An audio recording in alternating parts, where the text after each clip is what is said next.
Today we're very lucky to have on Alex Sundar from United Coaching. So Alex, he specializes in helping professionals drop 30 to 50 pounds or more of body fat via nutrition, exercise, and lifestyle changes. I brought him on because I really enjoy his approach to nutrition and exercise. He's kind of a no bullshit kind of type of trainer. He tells it how it is. He also is a kind of the creator of what he calls the 12-hour method. So we're going to kind of get into some of the details around that. But today we're going to be focusing on nutrition and just this podcast is a little bit selfish for me because I'm going to have when my clients have nutrition questions, I'm just going to send them to this podcast. So thanks, Alex, for coming on and sharing your knowledge with us today. Well, thanks for having me, man. I'm pretty excited to kind of be on here, add some value to your platform as well. And I've been watching you. I met you at King's Fitness. I don't think we've had a full on conversation before, but we kind of like you always approached and you were friendly and said hi. Mm-hmm. And I've been doing this for quite a while. And usually when I look at people or look at other trainers, if you've been in the industry for a while, you can tell like who's a really good trainer, who's a really good coach. Mm-hmm. And you're one of the few people that really caught my eye. I'm like, yeah, you're a good trainer. You're a good coach. You really know what you're talking about. You really know what you're doing. And you really know how to take care of your clients. So I'm excited to be on here and add some value to your podcast. No, I really appreciate that. It's very, very kind of you. So before we get started, I just want to before we dive into the kind of the nutrition stuff, I want to know how did you get into this field? Do you have some interest kind of growing up? Or can you tell us the story behind that? So I've been doing this for 15 years now. Quite a lot, pretty much since I was 18. And how I got into it is not very typical, I guess, compared to how a personal trainer gets started. Always been an athlete my whole life. I was kind of the go-to in my friend group. Me and my best friend were the go-to people when it came to fitness, growing up. And I've always lifted weights since I was a kid. I did a lot of martial arts, soccer, swimming, and it was very normal for me to be at home doing push-ups, putting like a rice bag on my back because we couldn't afford dumbbells, and sprinting outside like Rocky, all that kind of stuff. So how I kind of got started, it was actually because I was going to university for kinesiology, mm-hmm. and my best friend built out a home gym, and he came out with this idea like, hey, you know what? Like my long-term goal was to go into like medicine or physiotherapy at the time, mm-hmm. and he said like, why don't we get our personal training certifications? Why don't we train our friends and all these people for super cheap? Because everyone keeps asking us for advice and we're pretty much doing it anyways. So why not get paid for it? I was like, cool, I'm down. Mm-hmm. Got my certification. I got a job at the front desk at Good Life as a receptionist because I wanted to kind of see what the industry was like before I kind of stepped into it. And then I kind of saw how difficult it was to kind of gain clients. You're there all day. And I just didn't think it was realistic for me to be a personal trainer while being a full-time student in university at the time. Mm-hmm. But the fitness manager there, her name was Sue Williams. She was a CamFit Pro instructor. Yes. She was teaching a class upstairs, and she was really pushing to hire me. She really wanted me to work for her for quite a while. Mm-hmm. So I went upstairs to kind of do a bit of the laundry that was going on for the gym. And she was teaching a class, and she's like, hey, there's Alex. I want to use him as an example right now. Don't get your certification and waste your fucking life like this fucking kid. Ruthless. And I was a lot shyer back then, smaller, a lot shyer. I was like, oh my God, you just called me out in front of everyone here. And it frustrated me so much that the next day I brought in my resume, like, cool, let's do it. You're on. Mm-hmm. Like, I'll do this now. And ever since then, I dabbled in a few things over the years, but I've never looked back. That's been it. Awesome. Did you end up finishing your kinesiology at university? I actually did not. I dropped out actually after the first year. Mm-hmm. And it's because like my goal was never to really enter into physiotherapy or medicine or like be a trainer that works for a commercial gym. It was always to like run my own business. Mm-hmm. So that was my long-term plan. I just didn't see the benefit for me at the time to do it. And the main reason why is because when I worked at the commercial gym with Good Life, I saw a lot of trainers who came in with, and mm-hmm. that's where I really saw the disconnect. And a lot of the things that, I was very fortunate to work around a lot of very, very smart coaches at the time, smart trainers. And I just found the education I was getting through there was way more beneficial than me trying to learn stuff on my own. So I was like, you know what, this is just not a good fit for me. I'm not a good student at the time. So I rather just kind of learn things through these mentors I was working with. And it was probably the best decision I personally made for myself at the time. Yeah. You definitely saved yourself time, saved yourself a lot of money. It's like a common theme on like a lot of the podcasts. Like there's some people that have done the kinesiology route, others haven't. There's many ways you can become a successful trainer in this industry. So to kind of each their own, in my opinion. And it seems like the people more of the business savviness, more the entrepreneurial based kind of minds, they tend to do better with kind of maybe less of the formal education route. Yeah, I find it's kind of like, because I was an education instructor for Alberta for quite a while for trainers. Yeah. And I find a lot of trainers, we kind of have like an ADHD brain. We can't sit still for so long, right? And I was the same way. I can't sit in the classroom for 2 hours, but if you give me the notebook to study on my own in my own way, I'll pick it up very, very quickly. Nice. And where did you start learning more about nutrition, and then kind of how that fit into training and exercise? So I actually got into competitive natural bodybuilding in my early 20s. So that's where it really started to learn to me about nutrition. And I kind of took two approaches to it. So the first thing I did was I hired a coach to work with, an in-person trainer. And I just what I think one of the good things about me is I will hammer away tons and tons of questions to learn about the subject that I'm currently obsessed with. And at the time, it's like, I want to learn how to get fucking shredded. Like, I don't understand it. I want to know what the science behind it. I remember my first question I asked my coach is like, can you eat fruit and lose fat? Like, I've been told that's not a thing, right? And just breaking down common myths. And I've really experimented with different types of dieting because I wanted to understand what the everyday person kind of goes through, especially as a coach. And because I've always grew up as an athlete, I didn't know what the general population person went through when it came to, binge eating, bad relationship with food, not looking good in the mirror because I've always looked good in the mirror, or even just compared to athletes and how like a higher level competitive athlete might have a poor relationship with a certain aspect or understanding nutrition or applying it to different ways when it came to work, traveling, or sticking onto that. So for my first show, I did a completely old school bodybuilding approach. So I did do macronutrients and flexible dieting, but I didn't give myself the flexible dieting option.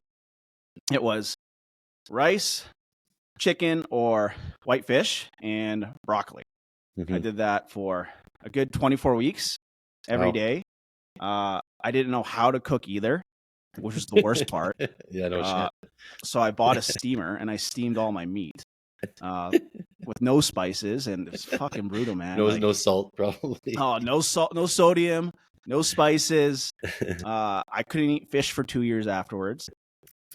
But were you peeled at the end though? That's the most important question. I did, but the repercussion was the binge eat, the post depression, fitness competition, and post depression binge eating that put on a whole bunch of weight. And so I experienced that the first time, and then the second time, I'm like, hey, let me experience flexible dieting and macros and understanding that, when can I include some of those foods that can satiate me a little bit more when it came to my cravings and stuff. And it was a lot better. But the thing is that even though I got shredded again, the binge eating got even worse afterwards, which gave me a really good perspective on what everyday people kind of go through. And when you say binge eating, was it just a matter of you just being so hungry that you put on weight very quickly, or was it like a thing that lasted for extended periods of time? So it did last for an extended period of time. I'm a big eater naturally at heart. So I like to eat food, right? And it's kind of it was crazy to me when you get that lean and you eat that first bite. Self-control can be extremely difficult when it comes down to it. And it's not even just that day, it's the next day once you get all that, those spikes in your hormones and stuff afterwards, and you're just constantly like, you know what, like, what's one day? Why can't I just do 2 days or 3 days? And it ends up for a week, 2 weeks, 3 months, and then you look drastically different afterwards. Absolutely. And how much weight were you gaining post show, would you say? Oh, first 3 days, I put on 30 pounds. 3 days, 30 pounds. Wow. Yeah, that's Mm-hmm. a big feat. Mm-hmm. And then from that experience, kind of the two shows, what are some things that kind of it helps you kind of realize when working with actual general population based clients in terms of their weight loss journey? It's the way I look at weight loss for general population, it's more mental than it is actually like following a nutrition plan or a workout plan. Something I really embody and teach my clients is like, look, it's not the weight loss that I'm concerned about more for you. Like, we can teach you how to lose weight. I think people can lose weight pretty easily once they have like a plan. It's post dieting. Like, how can you sustain what you get? And if it's realistic for you based on like, dieting history, who you are as a person, your lifestyle. So I think when it comes down to weight loss, I think what's really important for general population is like, can you adhere to this long term? And the plan that you might expect that you should be on probably is going to extend significantly longer based on who you are as a person. Like, some people can lose weight super, super quickly, but that doesn't mean they can sustain it for a long time. Yeah. Mm-hmm. Like for someone like yourself, you obviously dieted hard for the 16 weeks before a bodybuilding show. Mm-hmm. But in your opinion, like, are you someone that can kind of stay that? Do you have a more of a lean physique, or is it kind of more when you're eating normally according to how you're kind of your exercise routine, habits, lifestyle, it's a lot harder to maintain that kind of that weight? 100%, because when there's a competition or a goal in front of you, the motivation's different at that point. Yeah, it's like, how can you keep that motivation, that discipline up outside of competition, outside of that goal? How can you maintain that lifestyle, even especially amongst like friends and family, right? Like that pressure from your peers to be like, hey, it's just one drink. It's just one cheese. It's never going to hurt you. Just do it once. It's an exception today, but it never is. Mm-hmm. Right. And absolutely. I think teaching clients to understand that is just so important. Mm-hmm. And that's where kind of like you said, losing weight itself is, most people can do it once they have the tools in front of them, but more it's the psychology around the weight loss process and then finding a way that's actually sustainable over time. 100%, man. And I find myself as a coach, I think like after all the information I learned over the years, the psychology part is the part I enjoyed the most. Like seeing someone like, go from that insecure or lack of confidence when it comes down to the training, through the food, or with themselves. And then at the end of it, they're more confident than ever. They have a better relationship with food, a better relationship with training. They get the long-term aspect for it. That's the part that I enjoyed the most as a coach. Mm-hmm. It's like, well, how can I teach you to be your best self by applying nutrition and fitness, not just to your body, but to your everyday lifestyle? Mm-hmm. Yeah, that's where like I think the coaching comes into play. It's much more than just giving someone a macro plan or a meal plan or an exercise plan. It's all the coaching, the psychology underlying those programs. Mm-hmm. So just 1 second here. My computer was being weird. That's okay, man. Technology for me is never the best thing either. It always like doesn't work when you want it to work. Yeah, I get that one. Okay, so when you're starting to work with someone in person, and they come to you wanting to lose weight, how do you kind of gain knowledge and insight into their kind of their psychology and behaviors around nutrition? Yeah, so anytime someone, like let's say a potential client approaches me, I do take them through a bit of a consultation beforehand, through the DMs or over the phone sometimes. The two things that I really gauge when it comes down to their psychology of person: what do they do for work? Mm-hmm. And then how's their lifestyle look like? Is it pretty high stress? Like, do they have kids, right? Are they single? Do they work 2 or 3 jobs? They have a very high stress environment. But usually a career can give me a good, retrospect on who this person is. Like someone who's a real estate agent is going to have a very different personality compared to someone who's an engineer, right? It tells me a lot about kind of like how they run and how I can communicate to them as a coach as well. And a lot of times when I create a plan for someone or understand the psychology of the person, I will take their career personality to my advantage, and I'll apply that kind of like to their program and stuff. Absolutely. So if you have like the engineer who's more analytical in nature, more data driven, maybe with that person you'll kind of go more of the macro approach. Mm-hmm. Whereas if someone who's maybe doesn't have that same kind of data driven mind, they don't like numbers, maybe you'll follow some other type of method that doesn't involve counting or tracking.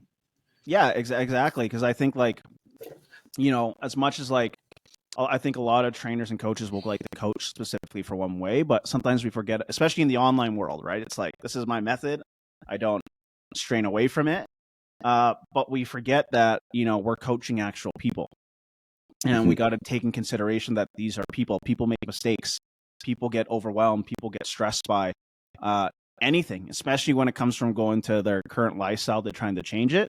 These habits take quite a while to build up, and we have to have the empathy and the guidance to make sure that we can give the appropriate plan to the right client at the right time for the lifestyle, so they can really just be successful overall. Because failure for anyone, as much as failure is the gateway to success, in my opinion, it can also destroy someone if they're not fully mentally prepped for it as well.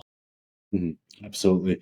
And like on touching on kind of the failure point, I find too, it's like, in a way, obviously we view failure as something that's negative in the short term, but over the long term, we can learn from those things and help kind of develop ourselves in terms of nutrition, in terms of exercise, to make us better going forward. And that can obviously maybe delay the process of reaching our goals, but at the same time, it's almost like a necessary evil to get us to where we want to eventually be. Yeah, I totally agree, and it's just all perspective at the end of the day, right? Absolutely. Like, if a goal takes longer, is that such a bad thing, or is that just perspective? And I think as humans, we get so naturally caught up in, I want it now, I want the result now, but that's just not how life works. Sometimes what you want or your goal might take a little bit longer, and a lot of time that's the best part about it. It's like, it's not about the end goal, it's about the process, learning to enjoy the journey, having fun with it, right? And knowing that your goal will eventually happen. You just got to learn what you're doing right now. Absolutely. Okay, so let's talk a little bit now about kind of the 12-hour method. Do you want to go into the details of that and how that got started? Yeah. It was honestly, I was really trying to come up with like a program name, and I have a really good friend, Janelle Wheel, who's really good at coming up with names, and I'm really bad with. I come from an ethnic background, so my English is not always the best. Even though English is my first language, I grew up in a broken English household, so certain terms I'm just like, what? I just don't get it. But the 12-hour method is like 12. It's for 12 months out of the year, for 12-hour working days, right? So what I really specialize in, what I really help with, is a lot of people who work, long hours, a lot of entrepreneurs, high-end performers, those bigger careers that demand a huge amount of your work schedule. Yep. And I'm all about long-term coaching versus short-term coaching. I rather take someone through a full year and coach them right from beginning to the end, versus a short-term program where I feel like you can only get so much done with that client in that period of time, especially when it comes down to the way I periodize and the way I coach my nutrition. It is a very long-term process. And I find, especially as a coach to client relationship, the longer that you work with them, the better results you're just going to get. Absolutely. And it's funny because like in all aspects of life, like just thinking about like going from grade 1 to grade 12, like that's a 12-hour kind of 12-year journey before you kind of graduate from high school. University, it's a 4-year thing, and everyone can like kind of wrap their heads around it, like, yeah, it's going to take me 4 years to achieve this goal of getting my degree or master's or PhD or whatever. But when it comes to nutrition, they always think they want that 4 weeks, 8 weeks, 12 weeks. But I like the sounds of this. It's more of like a longer journey, a year-long process, because these things, like you said before, do take time. So when you're working with someone kind of who is more of that kind of that busy professional, works a lot of hours, what are some of the common mistakes that you see them making initially that doesn't put them in the best place to kind of achieve their weight loss goals? So I think one of the big ones is not communicating to the people in their lives, like what their goals are, like, to their, partners, spouses, even to the children or friends and family. Because like, I find with someone who's working an extremely busy schedule, they need to get everyone else in their life on board with what they're doing. And a lot of people will be way more successful if you have that support system behind to be like, hey, you know what, maybe you shouldn't be ordering that pizza out tonight. Why don't we like go in the kitchen and like cook together?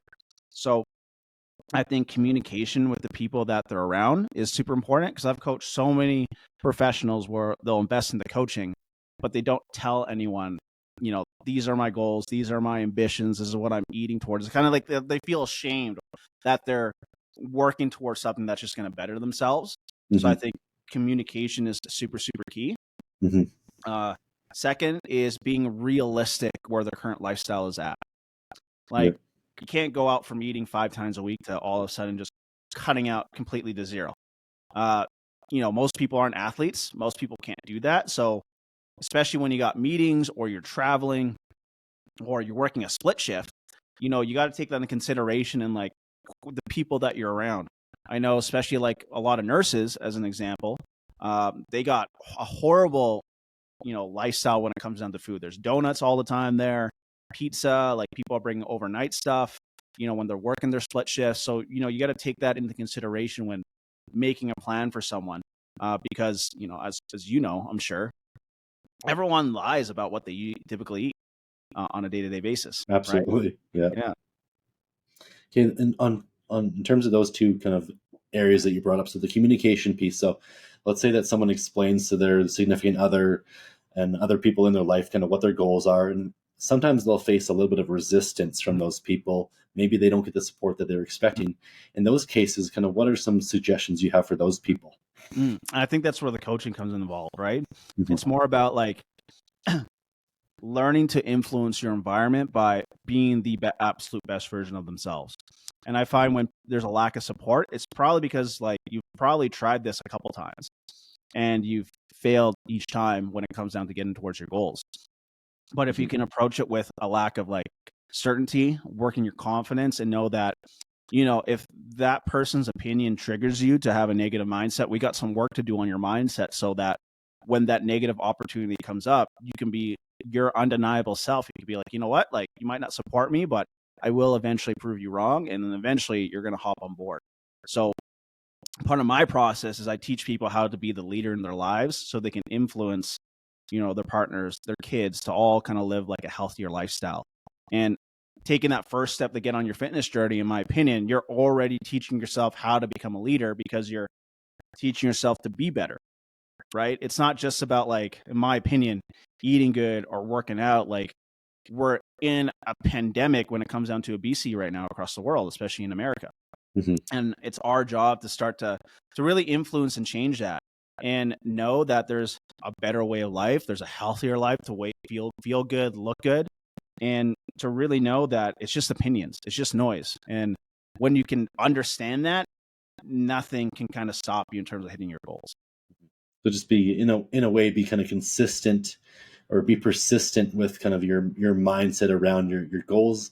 Initially, they might not be kind of on board with you, but if you keep on showing them that you are really dedicated, that can have a trickle down effect. And who knows, maybe they'll kind of adopt a similar mindset around nutrition or body composition, or whatever they want to achieve in life.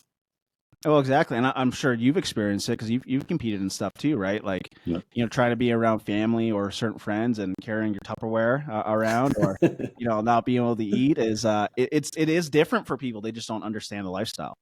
Mm-hmm, absolutely. So let's talk about a little bit kind of about the realistic expectational piece. So a lot of people, when they kind of start a nutrition based journey, they think that they have to go all in, all at once. But as you know, like, that's not usually the best option for most people, just because of their life situation. So what are like some of the biggest changes that you may like to make early on, that don't go from 0 to 100 instantly, but can still kind of get us closer to our fitness goals, or our weight loss goals?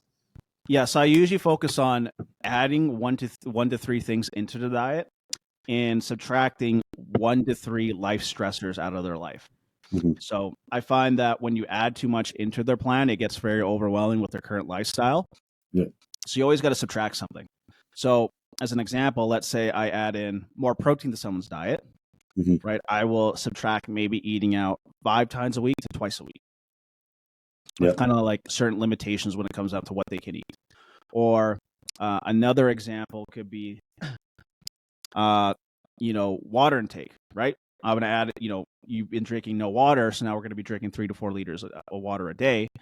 Something I'm going to subtract from that is instead of drinking regular Coke, we're now going to drink Diet Coke, right? We're just making little swaps, just kind of make things easier. And then it's the same thing when it comes down to training. If we're going to, put you in the gym 3 times per week and you've never done that before with your busy schedule, or you've done it just, couldn't find a routine that works for you.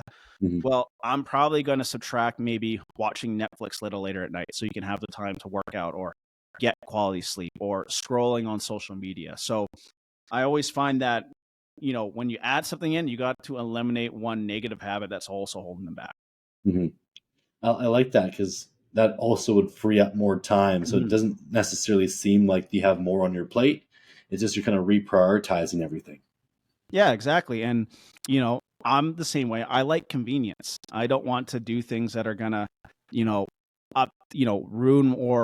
ruin my lifestyle at the moment. So if I could get like a walking pad and walk on it, get my steps in while watching a Netflix show, I'd rather do that all day compared to like walking outside sometimes and in the blizzard here in Calgary, right? So I think it's just about like people understanding it's about just switching things up and making sure that it's just not too overwhelming at the beginning. Yeah, making sure that the kind of reducing maybe some of the barriers that kind of make things harder to do.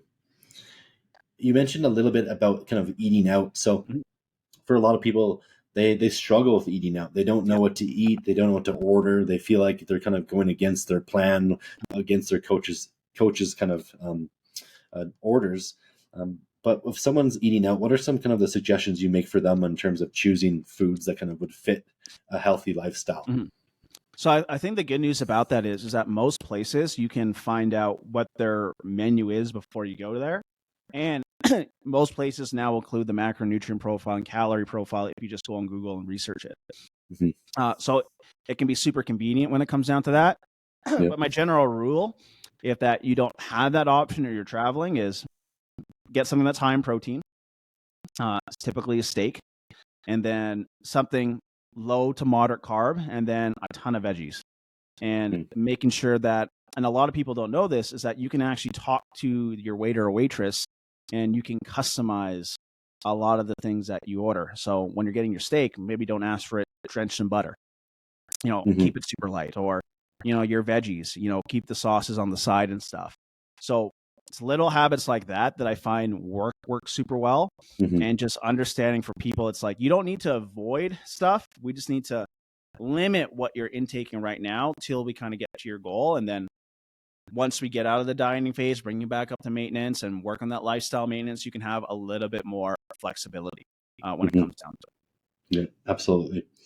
I find that's something like on paper, like it makes great sense, like just to tell the person to order a steak and vegetables and a carbohydrate source or whatever, kind of follow your standard kind of guidelines to what a meal should be like. But I feel like a lot of my clients in particular, and just people, they feel kind of nervous, and they feel bad about kind of trying to make changes to their orders. But I feel like in most cases, it's just like, the more you do it, the more confident you get in it, the less you care about what other people around you think, what the waitress thinks. Because at the end of the day, like you're the customer, and most restaurants are totally okay with you making changes to the order. Yeah, you're 100% right on that. And like when I first did it, I'll admit I was nervous as fuck about it. I'm like, fuck, I really don't want to bug the kitchen right now about adjusting my steak and telling them not to put any oil on my veggies. But they're more than happy to accommodate it. And it's actually quite more common nowadays than people think it is. A lot of people are getting more educated on nutrition, adjusting stuff as they kind of eat out. And like, it's all about you're in power and control of what you eat and consume at all times. And I think it's just about like changing your perspective on how you look at things. Absolutely. Let's transition now into kind of the actual kind of the weight loss. And you talk a lot about getting into a calorie deficit. So obviously it can be difficult to kind of determine what a calorie deficit is, but how do you kind of help someone determine what the calorie deficit is? Yeah. So, as we know, it's all about energy balance, right? Calorie intake versus outtake. But the way I approach a calorie deficit is not always subtracting food or calories from their diet right away. Mm-hmm. Sometimes a lot of people, in order to go into a calorie deficit, you need to add stuff in first. Like I'll break it down to kind of 3 methods that I typically see. Mm-hmm. First one's just adding food in, right? So adding in more protein because it's going to keep you more satiated longer. It's going to increase the thermal burning effect in the body. Mm-hmm. It'll make you fuller, so you're not going to have those food cravings as much. Adding in fiber, getting them to keep track of their fiber intake and adding more fruits and vegetables. That'll give you a better micronutrient profile. It's going to make you feel fuller longer too, and drinking more water. So a lot of these things that I'm adding into someone's diet will automatically, indirectly put them into a calorie deficit because they're going to eat out less. They're going to eat less processed food. That's going to be, overconsumption, over-consuming their calories. And their food cravings should naturally reduce as they're filling out their, micronutrient profile, fiber intake, and their protein intake as well. Mm-hmm. So that's a really good, I find, indirect way to do it off with someone in the beginning. It's funny too, because in some cases they feel like they're eating more and they feel fuller than they did before, mm-hmm. but now they're eating less food. So it's a little bit of a mind fuck for them. 100%. I find it funny when I get messages like, "Man, I'm eating so much food but losing weight." I'm like, I know, because now you're understanding what you're eating. Yeah. And what was yeah, go ahead. Sorry. Oh, no, you go ahead. Were you going to go into some other kind of methods that you kind of use for people? Yeah, I'll go into 2 others. Okay. The second one is I just bring them to their maintenance level. Mm-hmm. The main reason why, before even hitting a calorie deficit, a lot of people will lose weight off in the beginning because of that. Because a lot of people don't have any structure to their nutrition. It's like they're in a surplus one day. Some days they might be in a very bad deficit, but they have no consistency throughout the week. And if you can hit that consistency with their maintenance calories, they're not starving themselves. They're not going to, feel a little off when it comes down to eating a little bit less food. And typically a lot of people will start to lose weight off that right away at the beginning as well. Mm-hmm. And then the third one is a very low caloric deficit.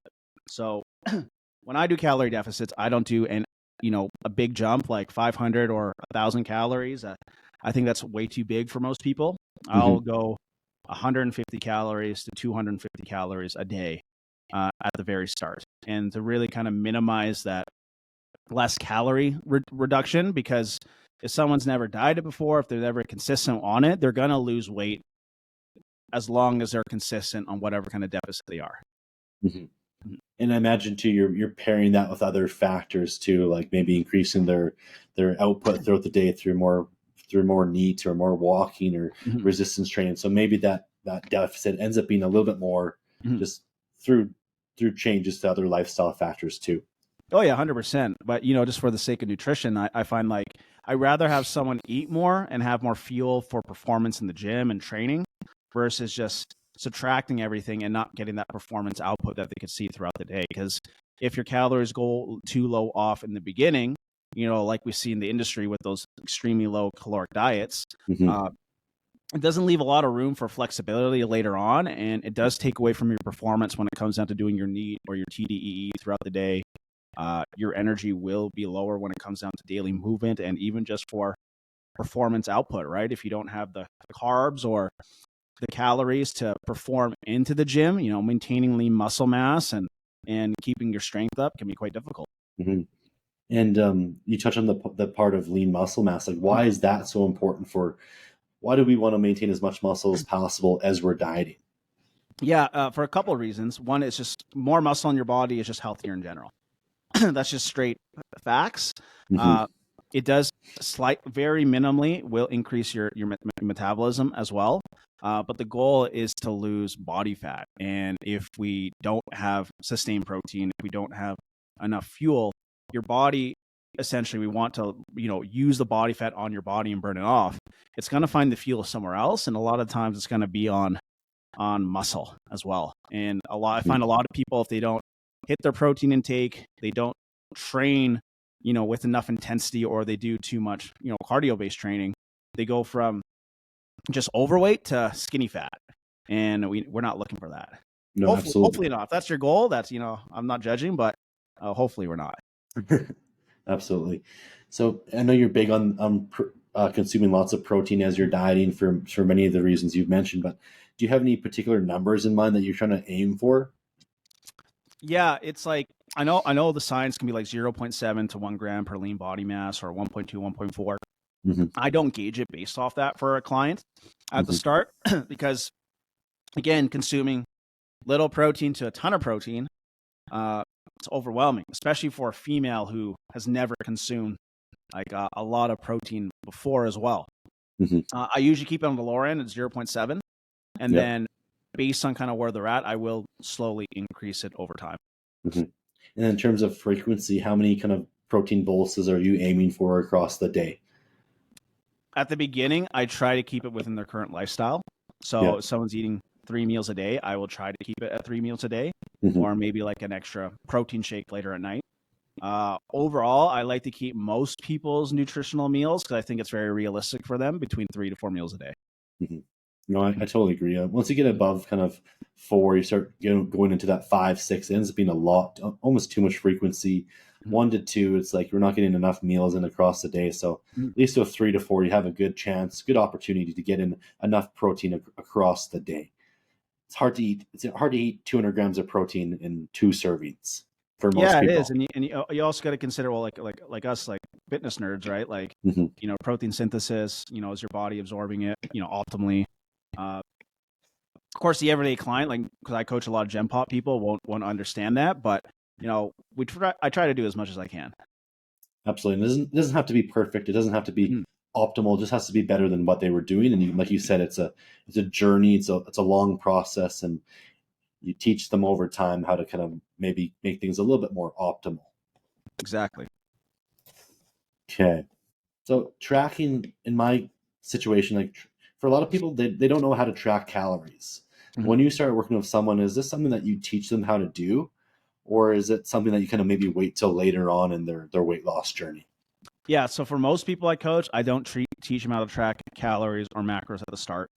It becomes very overwhelming, especially if you have a busy lifestyle. Once you get the hang of the habit, it is very easy to do and requires little time throughout the day, day at a time. Mm-hmm. But because like people like convenience, people want to know exactly what to eat, when to eat.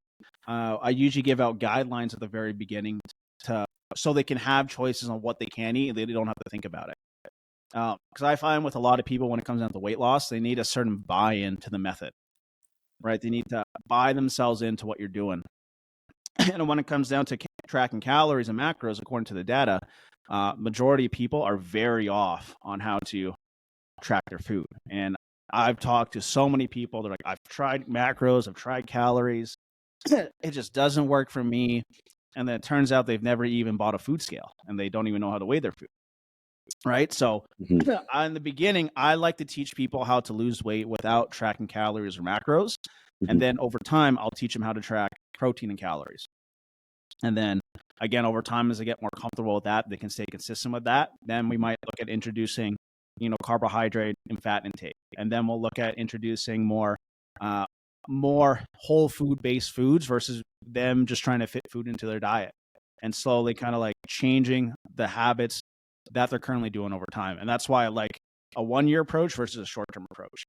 Mm-hmm. Absolutely. And that's what I find with my clients too. The ones that are tracking and they're not losing weight, it's usually because they're just not tracking correctly. Mm-hmm. Maybe they're not using the right foods within the program. And then also just like you talked about this a little bit before, just like the lack of consistency from Mm-hmm. day to day. Maybe they're changing up their foods quite consistently, and then even then it becomes even more and more hard to kind of actually gauge how many calories they're taking in, and they might not be losing weight because they're just not in that deficit like you talked about. Yeah, and it's all about the little things that they don't tell you, right? They don't tell you about the snacks that they eat throughout work or at home, or Mm-hmm. they might miss a meal, or they have a little bit of ice cream before later at night and they just don't tell you. Like all those little things will add up eventually. And the thing that I really tell people is science doesn't lie, the math doesn't lie. Mm-hmm. If you're in a deficit and it's just not so called working for you, as a coach, we know that you're just most likely not following the outline or the plan that you're given. In most cases, that's very true. Absolutely. In your case, working with people, do you ever see people kind of just recomp? So maybe their weight's not changing, but if you're tracking their body photos, maybe you're seeing some weight loss with some muscle gain as well. 100%. And I think like that's a good process as well, right? I think, looking at a scale number for just weight loss is not the only method on which you can keep track of metrics. And I think it's really important, for all those that are listening to this, you take multiple metrics on how you track your weight loss or fat loss. Use the scale, use pictures, use measurements, and especially for a beginner, recomposition is just a natural thing that'll happen. Yeah, it's an awesome thing that happens too. Your body weight stays the same. You're losing muscle. So you're gaining muscle. You're losing fat. It's a win-win. But a lot of people, like you said, they don't track multiple factors, so they're just not aware of this. So having a coach on board can kind of help point these things out to you. So you could be going in the right direction, but if that scale weight isn't changing, you might be thinking to yourself, "Hey, like I'm doing something wrong," but you're not. Yeah, exactly. Right. And I think that's why it's so important to have people like me or you in their corner to be like, hey, you know what? Like we're on the right method. Let me kind of show you the pictures, or let me show you the measurements, and let's take a look at the difference. And, everyone goes through that. Right. And that doesn't matter if you're a beginner or you're a higher level athlete. We all go through the same part of like, am I actually losing weight? Like, like I put on 2 pounds, but it turns out you just didn't poop that morning or something like that. Right. So it could be like a lot of different things. Absolutely. Let's talk a little bit kind of about some of the kind of more common fitness trends, nutrition trends nowadays. Particularly, let's start with fasting. Kind of, what are your opinions on fasting? Do you think it's a good strategy for people to lose weight? It can be a good strategy for someone to lose weight. It just depends on like, can you keep consistent with that lifestyle? Like that's just really the most important thing more than anything. And I see people. So the way I like to look at nutrition is you got the science on nutrition, and then you got experience. And I like to conclude both of them to kind of come together. It's like, yeah, the science might say one thing, right? Or this might get someone a specific result for them, but it doesn't mean it's going to apply to you and your lifestyle and what's kind of going on. So when it comes down to fasting, I'm not a fan of it when it comes down to for fat loss or weight loss, especially for someone who's brand new. If that's something that they want to visit later down the road, after they build up all the good habits, sure. But it's not a magic formula. It's not a magic tool. It's a really good indirect way to get you into a caloric deficit. But we always got to consider, like, it might be a good tool to get you there, but what about afterwards? Are you going to be able to sustain that fasting window for that period of time? And I find with fasting, yeah, so it does reduce your hunger, but does that mean you'll be able to eat all your protein intake within your window? Can you still eat all your calories within that window? It's not an excuse to binge eat. And I find a lot of people who fast, they will use it as an excuse to binge eat later on throughout the day within a period of window. And that can build up a really bad long-term habit in the beginning, especially if you're someone that is not familiar with nutrition. I think fasting could be a good tool for the more advanced person or athlete who's done consistency for quite a long time compared to someone who's never done it and is like, hey, you know what, I'm going to do fasting. And then you're going to be building up potential habits that could set you up for failure down the road. Yeah, you did mention in one of your Instagram posts about like around fasting has the potential to kind of potentially teach someone kind of disordered eating patterns. And someone who experimented with fasting earlier on in their career, I definitely developed some kind of non-healthy relationships around eating. And I think, like you said, it's for most people just getting started, it's probably not your best tool to kind of get you to where you want to go. Yeah, you got to consider your lifestyle. Like, do you like eating breakfast in the morning? Do you like going for brunch?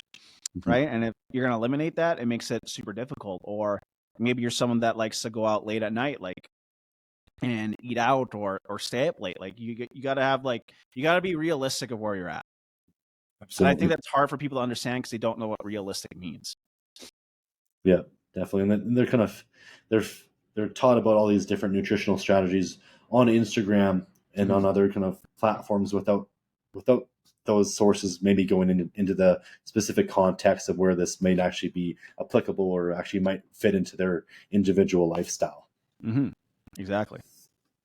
You mentioned about, and also just on touching on the fasting piece, I think like a lot of the advocates of the fasting, the people that were really big into fasting, someone comes to mind. Obviously, he's a very knowledgeable guy, very very smart individual, Dr. Peter Tia. So he was really big into fasting, but over the years of collecting data on all of his patients, he's realized that extended fasting actually decreases lean body mass over time. So he's a big advocate, just like you are, in terms of kind of maintaining as much muscle as possible, especially as we're aging. Yeah, and I totally agree with that. And I've seen that with people who've done excessive fasting over the years. Like their lean muscle mass, it does shrink. You can noticeably see it on the person's body, right? Mm-hmm. And especially as you get older, like maintaining lean muscle mass and having lean muscle mass becomes way more important, especially as people get older, right? So if it's a lifestyle that if you want to do, like, you can do it, but I definitely think just having a normal 3 to 4 meals per day is just way more optimal than fasting, in my opinion. Absolutely. Let's touch a little bit on carb restriction. So a lot of people, they'll still come to me, a lot of my clients, they think that carbs are kind of the enemy in terms of weight loss. What's kind of your take on carbohydrate intake for someone who's wanting to lose weight? Yeah, carbs are your best friend, in my opinion. They're your body's preferred and main energy source, right? That's a big key. It's a very good performance output when it comes down to training, especially when it comes down to, putting on muscle, putting your strength up, even maintaining lean muscle mass on your body. You're going to feel better with it, in my opinion. And plus, like for me, carbohydrates is a big lifestyle thing. Like most people in the world, it's a majority of people in the world, it's a very high carb based diet. And to kind of go from one thing to the next, it will set you up for failure. And I take a look at like a lot of different things when it comes down to that. It's just not just about our society. It's like, what about how do your ancestors eat? I came from like an Asian background. I live off rice. It's in my blood. When I tried removing it at one point, and I just got way too grumpy from it because I love my rice, right? So it's a big lifestyle factor when it comes down to it, but carbohydrates are huge in performance. And we got to take that in consideration when it comes down to someone's training. Like the goal is to maintain lean muscle mass and keep that as much as possible when you're dieting down. And if you don't have the fuel to perform that, it's really hard to keep up your strength up. It will reduce off in the beginning, especially for those who go on that low carb, keto approach. And you also got to think about like, we talked about earlier when it comes down to binge eating for fasting. I also see the same aspect when it comes down to the people who are reducing their carbohydrates too low. That when you do add in carbohydrates back in, or you go for a refeed meal or a cheat day or a free meal, like that spike in calories, that spike in those carbohydrates will cause you to have more food cravings the next day. You're going to be hungrier than ever before. And the chances of you, binge eating or eating out again the next day becomes significantly higher. So I'm a big fan of keeping carbohydrates high and having as much carbs in the body as possible when someone's dieting. And of course, you're going to reduce it when someone is trying to lose weight, but we want to keep in as much food as possible. Absolutely. Yeah, I loved everything you said there. Is there like a certain maybe person or body type that does better with a lower carb approach, or maybe condensing where we're putting those carbohydrates? Yeah, I think it just really is case dependent. Like for someone who might have a potential medical issue, you might look at a lower carb approach, or you might need to take that more extreme option. But in my opinion, if that's like the case, like go to your doctor, have that discussion first before you consider like doing a major lifestyle change to make sure it's kind of really, really beneficial for you. But for most people, just doing a consistent caloric deficit is going to fix most problems that you are currently going through. And on the topic of carbohydrates, and a lot of people, they ask me about kind of fruit. They assume fruit is associated with sugar. They think sugar is going to spike insulin levels. In your opinion, like where does kind of fruit fit into someone's weight loss journey? I think fruit is because I thought the same way, right? I said at the beginning of the podcast, like, I got that from the old school bodybuilders. You can't eat fruit and lose weight. It's high in fiber. It's great in micronutrients. Your body does process sugar. Like sugar is a good thing for your body, especially when it comes down to natural sugars, especially when it comes down to performance. So I tell clients, you don't need to avoid fruit. You just need to know when to include fruit. in your diet, especially because it's like a short-term, you get that short-term energy burst effect. So I tell people if you want to consume fruit, usually consume it post-workout or pre-workout into your diet. That's what I'm a fan of, or intra-workout as well as a short-term sugar option as well. Is the blend of kind of glucose and fructose Yeah, kind exactly. of fuels the liver and yeah, exactly. And you can take that to your advantage during your training if it's needed. It just depends on your caloric deficit as well, right? Because sometimes vegetables might be a better option than having like a banana, which is, very dense in more carbohydrates compared to like berries or something that's going to be a little bit more filling. Yeah, absolutely. When you're starting someone off on their kind of the weight loss plan, do you include cardiovascular training into their program, or is it just kind of on a case by case basis?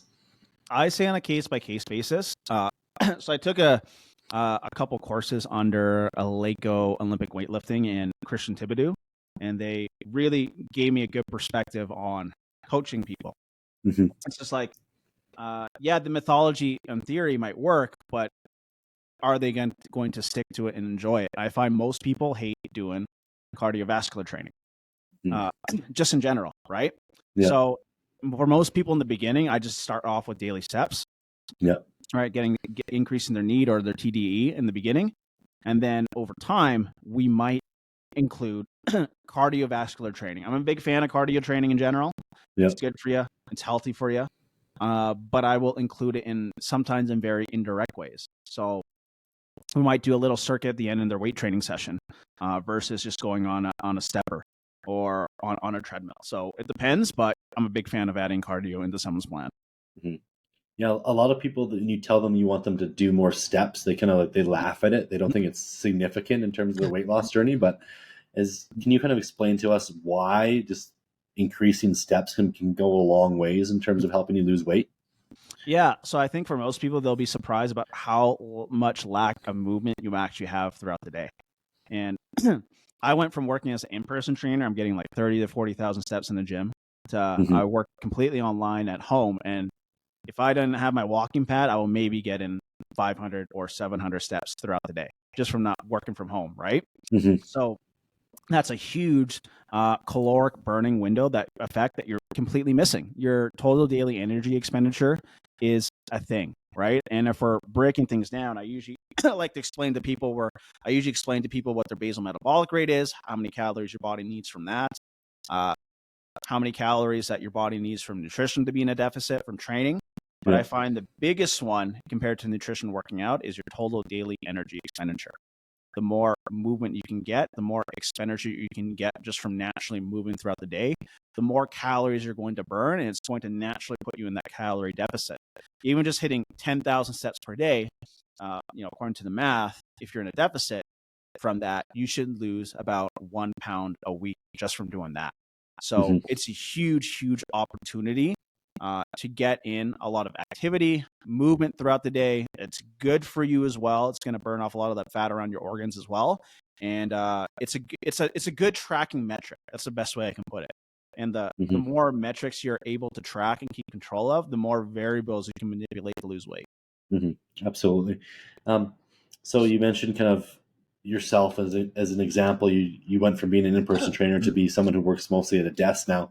So for people that are listening, a lot of them are probably going to be desk jockeys. What are some ways that we can what are some easy ways we can incorporate more steps into their life without making it like having to go outside for an hour and do this kind of long kind of process? I say buying a walking pad is a big one, right? Yep. Having a walking pad at home or at your desk if that's available option. Also, like if you have an animal, like a dog's a good option to take out for walks. Kind of like you'll have to do it at the time.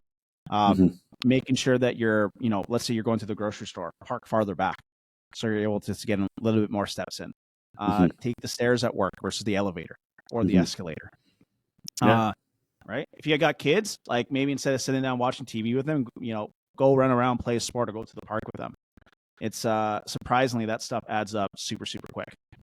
Absolutely. And I agree with you too on terms of most people don't like doing formal cardio. So by throwing in little things at the end of a workout or even during the warm up, that can be an also easy way to kind of just bump that expenditure up. Because as you know, and the weight session itself isn't the goal isn't to burn calories. It's to build muscle and preserve muscle. So yeah, and I do the same thing for me. And like those rest breaks, I don't know about you, but for me, like I fucking hate it. Like I don't like resting too long in between training, but I need to recover. So I will get in those a little bit extra steps, and I'll pace as I'm waiting for my recovery window to drop to get in that next lift, right? So, you're right. Like you need to have that optimal performance in the gym to get the results that you're looking for. Absolutely. I remember watching you back in the day, in between sets, you do maybe a little bit of shadow boxing or just something just to keep moving so that you're kind of using the most of your time, because a lot of busy professionals, they only have 3 or 4 hours per week to maybe be in the gym, maybe even just 2 hours. So you may as well try to get as much done in that window as you can. Exactly, right. And again, it's just about building that habit up, right? As you get going and that habit comes up, becomes more natural, more consistent. And, at this rate, if you're limited on time, you got to do, like you said, maximize the amount of time that you have within the window that you have as well.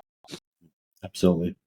So let's talk a little bit about kind of alcohol. And most people know that alcohol isn't probably the best thing for you in terms of just overall health, weight loss, those sorts of things. But most people are still going to do it. So if people are going to include alcohol in their kind of their lifestyle, what are some recommendations that you have for them? Yeah, like when it turns to alcohol, I'm not a fan of adding alcohol into someone's diet. But if I do, for men, I usually keep it between 3 to 5 drinks per week. Yeah. For women, about 3 to 4 as well, in the given week as well. Yeah. I also make sure that they keep track of the calories within the alcohol as well. And we usually subtract it on the carbohydrate end, and maybe the fat end of their fat is not a little bit too low in terms of that. So just keeping track of that caloric metric that you're intaking. And then my guidelines for that is you can have 1 to maybe 3 drinks within a given window. Try not to have alcohol too close to bedtime because it might affect your recovery for sleep. And then also be aware that it is going to affect your daily caloric intake for the day. And you just have to be understanding like what's worth it at that point, that alcoholic drink or, having more carbohydrates in your meal as well. Yeah, it's for some people, like they're 100% on board. They'll take it out, but there's other people that just based on their work situation and family situation, they have to, for whatever reason, have 1 or 2 drinks in throughout the week. But like you said, as long as they're aware of the consequences of including alcohol in their plan, in my experience, most people can still lose weight. But again, it might just not be as optimal as someone who's not drinking. Yeah, and I think it's like if they're okay with that and they can keep some consistent with that, like all for you. And I find like people who want to include alcohol in their diet, they're not here to be like, they're not competing on stage, they're not here to be shredded. They just want to, get healthy and have a comfortable lifestyle and but still have that same lifestyle as they did before. I don't see a problem with that. It just depends on like what's your goals, how do you want to live your lifestyle long term, and are you healthy? Like as long as you're healthy, as long as you're with you're consuming your calories, high protein, your fiber intake, you're physically active, you can get away with quite a few things as long as you are feeling good in your health. You're taking care of the basics for, let's say, 80% of the time. Yeah, and majority of the population, they just need the basics. That's really, really what they need. And I think that's the best part about it is like sometimes we make nutrition so complicated, but if we stick with the basics, someone can get great results, they can be very healthy, and they can live a really, really good long-term life. Absolutely. Let's dive into some of the kind of big kind of fitness or nutrition myths. And I'm just going to kind of say a sentence, and I want you to kind of give me just like a 1 or 2 kind of lines about what your thoughts are on it, kind of from as a whole. So sure. you can't eat past 7 p.m. if you want to lose weight. I fucking hate that one. I got in an argument with that one about the other day. That's a very old school myth. I'm actually surprised that's still around, to be honest. It's more about like your total daily caloric window. It's like it's kind of in my eyes ridiculous that you have to have a certain window that if you eat past it, you're going to put on weight. It's like, okay, if I eat at 8 p.m. and I eat a banana, does that mean I'm going to put on 2 pounds of body fat? Uh, no, it's not how the body works. It's all No. about your calorie intake versus outtake. If you eat a little bit later throughout the night, just be aware you might wake up a little bit heavier due to your digestion and the processes on there and water retention and stuff. But it has nothing to do when it comes down to long-term weight loss. Love it. Okay. You need to eat meals every 2 hours to keep your metabolism high.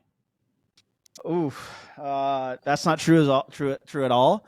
That's an old school one as well. I haven't heard that one in a while. Sorry for bringing it back up. Yeah, bring it back up like a lot of good memories there. No, that's again, that's an old school myth, right? You don't need to eat every 2 hours to increase your metabolism. Your metabolism doesn't slow down unless maybe you have a medical condition. It's all about your energy output, how often you're walking, your NEAT, your TDE, your strength training, and it all comes down to your nutrition. Regardless if you eat every 2 hours versus 3 to 4 meals per day, your metabolism will not slow down, will not increase from doing that. Great stuff. The opposite end of the spectrum, you need to eat 1 meal a day to stay in fat burning mode. Ooh, OMAD diet. I like that one. That one's actually that one's becoming quite popular in the social media stream nowadays. Is it? Yeah, I've seen like Mark Bell. He's doing OMAD as well. Is he okay? Yeah, which quite surprised me with that one. Mm-hmm. Fat burning mode is not a thing that exists. Mm-hmm. There is no such thing as putting your body in fat burning mode. It's either in your caloric deficit or not. Eating 1 meal per day will put you in a caloric deficit indirectly, but it's not a good lifestyle to sustain. I don't know anyone out there, in my personal opinion, that I personally know, who likes eating 1 meal per day and it's consistent with their lifestyle. You just don't need it. I missed you lagged there for a second, so I kind of missed that response. I'm sure it recorded, but can you just tell me kind of the last piece? So some people do 1 meal a day. Oh yeah. Some people do 1 meal a day, but it's like, do you want to just eat 1 meal a day? Like, I don't know anyone that could sustain or be consistent with just eating once a day and be happy with it long term, especially since we live in Canada, right? So you don't need it. Eat food, eat 3 to 4 meals a day. You can be healthy and normal like everyone else. You'll be better off too. Exactly. And the last one, so we kind of touched on this a little bit, but carbs increase insulin and insulin blunts fat loss. That's a good popular one too. Yeah. Yeah, your insulin levels, especially when it comes down to spiking or anything, has nothing to do in terms of fat loss, right? Like, it might affect your food or your food intake, but the consensus when it comes down to losing body fat or fat overall around it's calorie intake versus outtake. If you're in your caloric deficit, you're going to lose body fat. All these little things, like especially when it comes down to increasing your insulin, when it comes down to eating windows, you don't need to worry about that, especially when it comes down to general population. Absolutely. And I think people forget, they think very microscopically about these things. Like, yes, you may have a spike in insulin for an hour or two where your body's not using fat for fuel, but you need to look at the big picture. How are things over the course of a day, over the course of a week, over the course of a month? I think biology works on averages and not these like short-term swings in energy and insulin and hormones. Like, people get a little bit too obsessive about these things, and it just ends up causing more stress and more grief than anything. And you're right about that. That's a really good point that you make. And that's not their fault. It's the fitness industry's fault. There's a lot of like bullshit that people sell out there. And when it seems too good to be true, someone's usually selling a product behind it. Right. So I think like overall, we just need to do a better job in the fitness industry when it comes down to educating people on what is the truth versus, reading research wrong or putting out misinformed information that could potentially hurt someone. Absolutely. And I think you've touched on this throughout the podcast. There's many ways to get to a particular outcome. So don't think just because you read something online that's what you have to do to get you to where you want to be. There's many ways you can approach nutrition, exercise, and still be healthy and feel good and all those good things. Yeah, like at the end of the day, like most things, there are a lot of bad things out there, but there's a lot of good things that will really work for the right person. So And I think like that's where like coaching comes involved. And I think that's why, in my opinion, coaching is super beneficial for that, just to educate you and give you the right tools so you can succeed long term. Absolutely. And I think that's why we need more people like you, just to kind of tell the truth and actually provide real coaching. You're not trying to sell a product. You're just trying to get someone to where they want to be in a way that's sustainable and allows them to kind of live a long and happy, healthy life. So I think this is a good kind of place to end things. I want to thank you, Alex, for coming on and sharing your nutrition knowledge with us. I know you know a lot more in terms of training and many other subjects, but just for today, we'll kind of stick to this, and maybe we'll have you on in the future to talk more about business and mentoring and exercise. So if the people want to get a hold of you or they're interested in coaching, where can they reach out to you? Yeah, you guys can reach out to me to my Instagram, Alex Sundar Fit, or you can find me on Facebook at Alex Sundar, or I'm on every social media platform. That's my handle. Or you guys can check out my podcast, I Am Undeniable Podcast as well. Yeah, if you guys ever have questions or need help with anything, feel free to reach out, and I'm more than happy to provide help or free resources that are going to allow you to succeed and get to your goal at the end of the day. Thanks again, man. It's a pleasure talking to you, and I'll talk to you soon. Sounds good.